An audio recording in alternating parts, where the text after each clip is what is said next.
Ryan, a 32-year-old millionaire, was used to living life recklessly. His wealth gave him everything: cars, mansions, parties, and friends who only surrounded him for his money. One evening, during a lavish dinner, his so-called friends mocked a kind, plus-sized woman named Clara who worked as a wedding planner at the hotel. "Ryan, you're bold with everything," one friend smirked. "But I bet you'd never marry someone like her."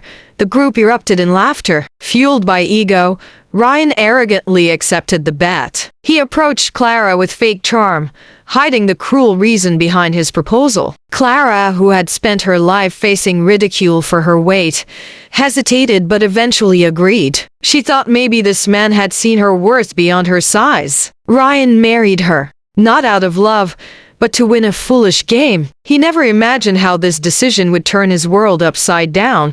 The early days of their marriage were cold. Ryan treated Clara politely in public but distantly at home. Yet, Clara's kindness was unwavering. She cooked meals for him, encouraged his business ideas, and treated his household staff with respect. Unlike his glamorous ex-girlfriends, Clara had no interest in his fortune. She asked for nothing, only his time and companionship. Ryan began to notice the way she lit up when helping others, the way she laughed with sincerity, and the gentle wisdom she carried. Slowly, he started feeling something unfamiliar: guilt. Guilt for the cruel secret that this marriage began as a bet. But his pride kept him silent. What default text shocked him most was that Clara never complained, never questioned why he kept his distance. She only whispered at night, "I just hope one day you'll see me for who I am."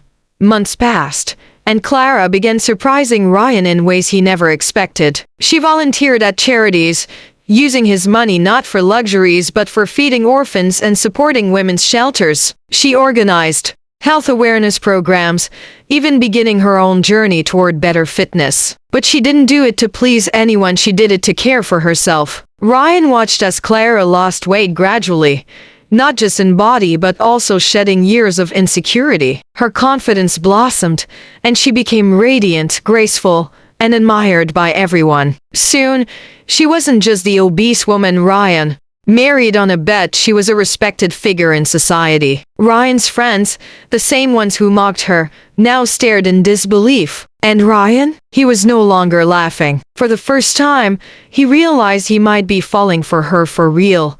Ryan's guilt became unbearable. The bet haunted him, especially as he watched Clara glow with strength and kindness. One night, unable to carry the weight anymore, he confessed, "Clara, our marriage, it started as a bet." Clara froze. The words hit her like a storm. She stood silent, her eyes filled with tears, not because of the bet itself, but because she had truly believed in him. "So, I was just a joke to you," she whispered. Ryan begged for forgiveness, admitting that he had changed, that his heart was no longer the same. But Clara walked away, packing her bags. She refused to be someone's wager, no matter how much love she had grown to feel. The house felt emptier than ever. Ryan realized he had everything money could buy except the only person who had ever loved him selflessly.